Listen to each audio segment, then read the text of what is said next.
All right, just after 5, the Sports Bash live on location. I'm Mike Hill, 97.3 ESPN. Tomorrow's show, Sal Pal Fridays, 3:05. We'll talk with ESPN Sal Pal Antonio at 3:05 on the show. If you missed earlier today, Phillies assistant, I keep saying assistant GM because I'm so used to that, but interim general manager Scott Profrock, I thought he was really good, very forthcoming on a lot of different things. I asked him if he wants the interim tag removed. For the full interview, go to 97.3 ESPN.com. Subscribe to our YouTube channel. Cowboys as underdogs by more than a field goal are 16-3 against the spread in their last 19 games. The Eagles are favored by 5 on Sunday. I feel like that line's big. Is that just me? I feel like that's a big line. Cowboys as underdogs are 16-3 against the spread last 19 games. Eagles are favored by 5. So that's where that stands. Got some other news and notes on those type of things for the people who have that in mind. Coming up on the Sports Bash this hour. We'll go down to Dallas coming up at 5:30 tonight. Drew Davidson from the Star-Telegram will join us. We'll take a look at Dallas as they get ready to come to Philadelphia. This league, the Chiefs have not thrown a touchdown pass to a wide receiver since 2013. Think about that. The Chiefs have not thrown a touchdown pass to a wide receiver since 2013. And on the flip side, they haven't allowed a 300-yard passer since 2013. They played tonight against the Denver Broncos. Keep those in mind. I'll give you some more nuggets on the game. Here's one for you. Alex Smith, his last 59 games as a starter, is 41-17-1. Now, think about this. I just said Alex Smith, okay? It's not like I said Steve Young or Brett Favre. I said Alex Smith. In the last 59 games, Alex Smith is 41-17-1 as a starter. So every time I hear Nick Foles' record as a starting quarterback in this league, I give you Alex Smith. Do you want Alex Smith to be your starting quarterback? All right, we'll pause on that. Let's bring Jimmy Kempski in. My man Jimmy Kempski over at PhillyVoice.com, where today the Eagles continue their preparation for the Cowboys at the NovaCare Center in the Sports Bash 97.3 ESPN. Live on location here at Chickies and Pete's. Jimmy, how are you, sir? I'm great. I like the Chiefs, by the way. I picked the Chiefs to win the West this year. I think Andy in year 3's got that team moving. Still, can you believe they don't have a touchdown pass to receiver since 2013? It just sounds ridiculous for me to read that. Yeah, and they, that's a stat that people love, and that's why they overpaid the hell out of Jeremy Maclin, and that'll change soon. I mean, they actually looked really good last week. They had 2 touchdown passes, I believe, to Kelsey, and they weren't like of the 1 or 2 yard variety. They got it out in space, and I think he ran for some good yardage on those touchdowns. But yeah, I mean they're gonna eventually throw a touchdown pass to a receiver at some point, I would think. But yeah, that is a crazy stat, and I had no idea that Alex Smith's record was that. I knew it was good because obviously he played with those really good Niners teams for years, but I didn't know it was that good. 41-17-1 is Alex Smith, and I bring that up because a lot of people like to point out Nick's record, and he played well in the game the other night. And I guess I'll open up with your thoughts on Bradford, because I'll say this. I was a proponent of the trade. I always thought Foles was holding this offense back a little bit. But what I saw Monday night, I thought Sanchez or Foles could have played a very similar game than Bradford. Not to say that Bradford played poorly. I just didn't see him do anything different than the other two guys. They didn't utilize his upgrade of talent. Yeah, I'm inclined to agree there. He was okay. He wasn't bad. He wasn't great. I thought the interception that he threw at the end of the first half there was egregious. I didn't see the safety there and picked it off, and Falcons wound up getting. That was a Mark Sanchez interception. Yeah, it was not a good throw. Not a good. Well, I don't even know that it was a good throw. Really, it was just he didn't see the guy there, and I mean that's what happens. You don't see a guy there, it's going to get picked off. So yeah, that hurt him. And I thought he was okay in the second half. I mean, they're all pretty easy passes. They were just taking what the defense was giving them. That short to intermediate passing game where they just kind of marched down the field. They did it quickly, and they did it efficiently on those 2 long drives. Well, actually not so efficiently because they had like 4 penalties on one of those drives. But yeah, they were able to get down the field and score a couple times in the second half. So there was some improvement there. But But I'm with you. I mean, I didn't see anything special out of Sam Bradford. They didn't really take any shots down the field, obviously. I think he only threw one pass over 20 yards. I'd like to have seen him take some kind of shot, even if it's going to be incomplete. Maybe at least that softens up the defense a little bit for your running game, but they didn't try to do that at all. And, we'll see how they do it differently against the Dallas Cowboys team, which actually plays very similar defense to the Falcons and the Seahawks, and in that they don't like to get beaten over the top. Well, nobody likes to get beaten over the top, but they really play their defense so that they keep everything in front of them and then rally the ball and then rally to the ball on those short to intermediate throws. So they're going to see a similar defense. It'll be interesting to see if they take more shots down the field. Jimmy, I said it early in the show, and I don't know that this is the best, comparison, but I said this game to me, the Eagles are a 5-point favorite in this game, which I think is kind of odd. Yeah. I understand the Cowboys as underdogs by more than a field goal are 16-3 against the spread. So, it would be a great bet. I have the feeling of that Vikings game a couple of years ago where they had Asiata playing running back and two of their corners were out, and it seemed like anybody who you recognized on that team was not going to play. And everyone's just like, oh, you're going to win this game no matter what. Does this game have that type of feeling, like people are discounting the Cowboys, or is it because it's Dallas that feeling is different? No, I don't think anyone feels that way at all, especially coming off a loss. That Asiata game, they were coming off a nice win streak, and they were looking really good. In this case, they're coming off a road loss to a team that won 6 games last year. So I don't think that the mindset of the fan base is at all like that game. Obviously, when you have Des Bryant out, and you have Randy Gregory's out now, and then you have the two guys that are suspended, and Greg Hardy and Rolando McClain, they might actually be missing their starting left guard. One of the more unheralded guys, and Ronald Leary on Sunday as well. So they're missing a bunch of starters. Clearly, and if they can't capitalize on that, then they really are in big trouble for the rest of the season, because climbing out of an 0-2 hole when the team that is sort of your biggest rival in that division, or at least the biggest adversary in terms of who's the most likely team to win the division, if it's not going to be you, and they're 2-0 and they're 2-0 in the division, and they're 1-0 against you, so that's a big hole to climb out if they can't win this game on Sunday. I don't know, depending on your definition of what a quote-unquote must-win game is. For me, this is one. The season isn't over if they don't win it, but again, like I said, they're in a huge hole if they can't pull this one out. Jimmy Kempski, PhillyVoice.com. He covers the Eagles. You wrote a piece about how the issues from last year reared its head into Monday night. What are some of those issues that are fixable? Yeah, that's a good question.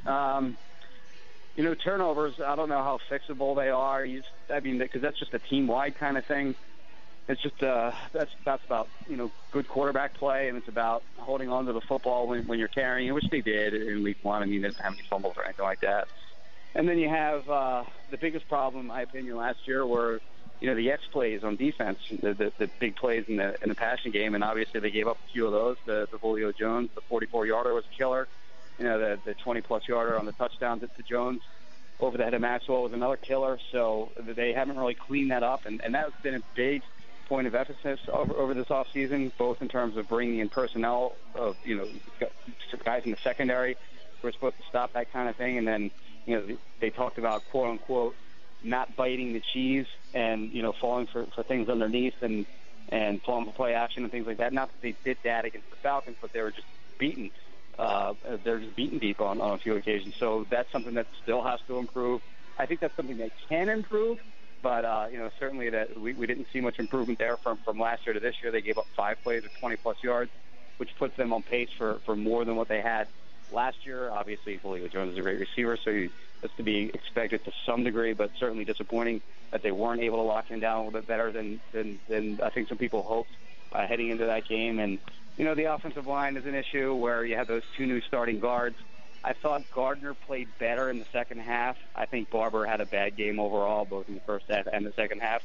So I don't know how correctable that is. And then, of course, their offensive line depth takes a little bit of a hit when they lose David Moult for the season, but their depth in general on the offensive line I don't think is very good. So that's another potential problem area. So, yeah, I don't know that they really corrected too many of the things that they were habitual offenders of a year ago, but certainly, I think some of them are correctable. Again, turnovers is a huge one for me. They led the league both in interceptions and fumbles lost a year ago. So, again, like I said, they didn't lose any fumbles, but the interceptions remain a problem because they had, obviously the one that we talked about earlier in the first half, and then the one that ended the game, which was, partially on Jordan Matthews. But they had a number of those kind of interceptions last year as well, where guys just dropped balls. Balls were bouncing off guys and landing in the hands of defenders. So they got to just be a lot less sloppy going forward. Jimmy Kempski, PhillyVoice.com, covers the Eagles. Chip Kelly today about the guards. He mentioned that it's not fair to say they didn't block well in the running game because they didn't run enough. Did they not run enough because the guards didn't block well, or is he accurate in that assessment? I'll disagree with Chip to some degree there.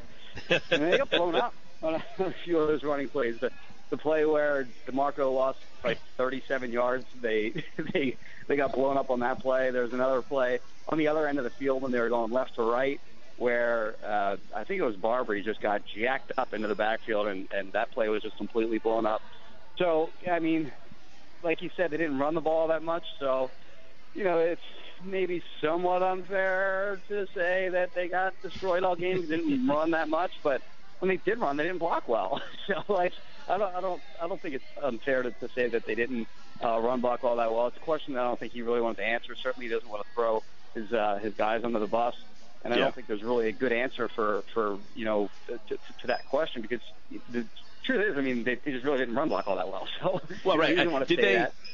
Did they not run because they weren't blocking well up front, or did they not run because of situation, time, and score? Because Chip said, look, I don't care how we're moving the ball, if we throw 60 times or pass 60 times, as long as we're successful. It would seem then they didn't run not because of the situation. They didn't run because they couldn't run, and that would be a worry if you brought these running backs in and then your interior line, which you basically let those guys walk, are not capable of blocking for these guys. I think it was a combination of the two, and I'll throw a third thing in there. Like you mentioned, that they got down early and they had to kind of throw the ball to catch up. But I'll also add that the Falcons really were jamming up the box. They had an eighth guy in the box for the entirety of the game. They were playing single high safety for almost the entirety of the game. So, there were things open in the passing game that they wanted to take advantage of. Now, the philosophical question becomes, do you just let the opposing defense dictate what you're going to do the entire game, or do you kind of impose your will on them? And certainly they did the former, where they let the defense, dictate what they wanted the Eagles to do, which was throw the ball all game. So, the Falcons kind of got their way on that one, and philosophically, that's the question. Like, do you just do what you do, or do you do what they're giving you? So, that's something that I'll have to figure out going forward. But again, I do think it's a combination of a bunch of things on why they didn't run the ball. I love that take by you, Jimmy, because I say all the time, look, if I'm good, I don't care if your strength is stopping the run. If I want to run, I'm going to run. If I can't do what I want to do, then maybe I'm not as good as I think I am. And that's what sometimes it seems like in losses we talk about that with Chip's teams is they get away from what they really think they are, which is are the Eagles, aren't they a running team? Don't they want to be a running team, not a team that throws 52 times? Yeah, it's a delicate balance because you want to do what you do, or you want to do what you want to do, if that makes any sense. But at the same time, you don't want to just run into a brick wall. So, like, I get it where you're taking what the defense is giving you, but just philosophically, it just to have the defense sort of win that way, and that they got you to do what they want you to do is philosophical balance of how can you mix in maybe a little bit of both, where you're doing what they don't want you to do, but at the same time you're taking what they're giving. Jimmy Kempski's with us, PhillyVoice.com for his Eagles coverage. Let me get your thoughts on Dallas. No Dez, Hardy's not here, McLean out, Gregory out. They're obviously not the team that they saw last year. And the fact that you're playing them in week 2 and then again before Thanksgiving this year, I mean, the Eagles-Dallas games last year, both games were after Thanksgiving, really ended up being a huge part of the division. Now you're playing them so early here. What do you think of this Dallas team, number one, without DeMarco Murray, and now number 2, without Dez Bryant? Yeah, well, their schedule, first of all, is weird in that they play the Eagles early both games. They play the Giants. They get both of those games out of the way early, too, which is strange to me. And then they have both of the Redskins games late. So I don't know what the schedule makers are doing there, but hey, whatever. As far as the run game goes, I was pretty unimpressed with their run game. They did get their running backs involved in the passing game. If you look at the receiving yardage that their three backs, and of course we're referring to meat on the bone guy whose name is escaping me at the moment, Darren McFadden and Lance Dunbar. Sorry, Joseph Randall, McFadden and Dunbar. Those three guys put up a ton of numbers, both in terms of catches and yards in the passing game. So they got those guys involved that way. But in terms of just being able to hand the ball to that throw back and kind of slamming it in there and just gaining yards against the will of the opponent, they weren't able to do that week one against what is really a bad rush defense that the Giants have. Giants gave up 4.9 yards per carry last year. That was the worst in the NFL. They have absolutely no pass rush whatsoever. As we saw Sunday night, they were able to generate absolutely nothing in the passing game against that Cowboys offensive line, which actually isn't as good a pass protection unit as people think. Their strength really is in that run game. So, yeah, I mean, the Eagles certainly have David. The Eagles actually stopped them last year as far as their rushing attack goes a year ago, and then Des Bryant absolutely killed them when they tried to cover him with Bradley Fletcher, especially once they got down near the red zone there. And Nate Allen didn't really do much of a good job in recognizing where Des Bryant was pre-snap and sort of shading his way. And that's how they got those two touchdowns in the corner in that game here in Philly late last year. So, not having him on the field is certainly a huge advantage to the Eagles, because now they're rolling with Terrence Williams, Cole Beasley, and probably Devin Street, whereas before, obviously, it'd be Bryant, Williams, and Cole Beasley, which is, really good trio of receivers. So it's really, he's their best player. It's really the most simple way to put it. Des Bryant is their best player. So you take him out of the equation, and that's a huge advantage for Philly. All right, Jimmy, let me ask you about the defense. Maxwell, $63 million. And, I mean, the comparisons from Williams to Fletcher to Isaiah Jenkins on Monday night, you saw it all for that poor guy. Obviously, he didn't play well. Williams plays in Seattle. He starts and plays. Fletcher's out in the field. And so these guys aren't not NFL-caliber players, which goes back to, is this scheme just very poor? I mean, what do you make of the fact that everybody just looks like they are pedestrian playing cornerback in this system for the most part? So far, they do. It's hard to argue with that. I mean, certainly, the pass rush didn't help them on Monday night. And the Falcons did a good plan. I mean, they went with that max protect, which is what they do. I mean, it's not that it was really a plan specifically for the Eagles. That's what they've done.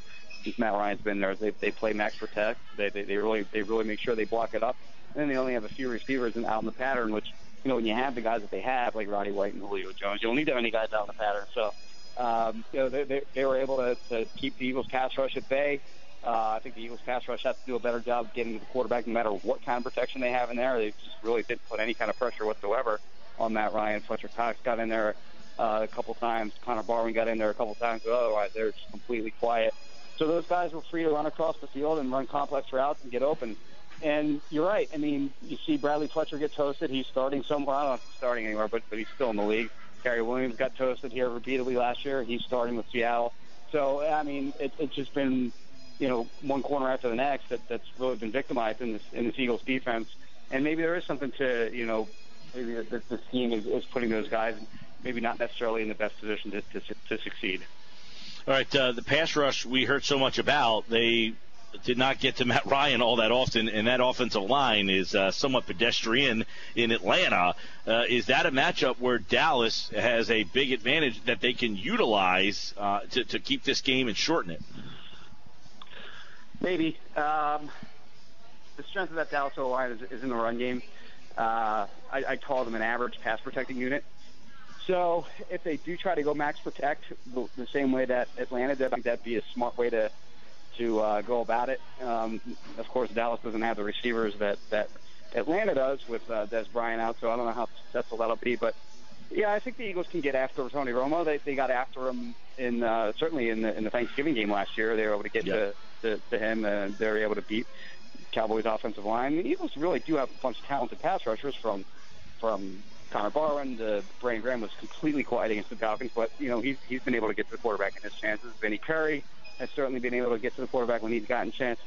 Fletcher Cox he actually was one of the guys that actually did get to Matt Ryan last week, so really no concerns there. And Michael Kendricks is an outstanding blitzer. So, I mean, they have the personnel for guys that are able to put pressure on the quarterback. You know, sometimes teams just have bad games is maybe a very simplified way of explaining it. But, yeah, I think they can get to Tony Romo, and they should. They have to. I mean, if they can't get to Tony Romo with the receivers that they have and with the rushing attack that they have, then I really don't think that bodes very well for their pass rush going forward. All right, Jimmy Kempski, how did you rate the night that Chip Kelly had in Game 1?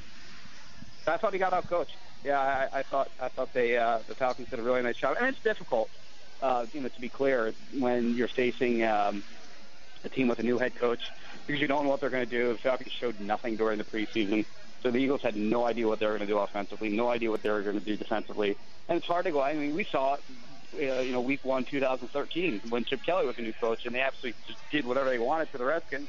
The Redskins were completely ill-prepared for, a completely new offensive scheme. And, Kyle Shanahan does a really good job in that he scripts his first 15 plays, which isn't out of the ordinary in the NFL, but he's always done a good job of that with Washington and the other places that he's been around the league. The Eagles just, I think they were just out-coached in that game. Certainly in the first half, I think some of the adjustments that they made, helped them play a little bit better in the second half. But, yeah, coming out of the gate, I do think that they are out-coached.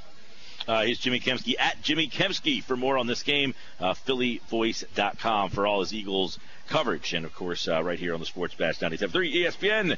All right, bud. We'll talk to you next week. All right, Mike. Appreciate it.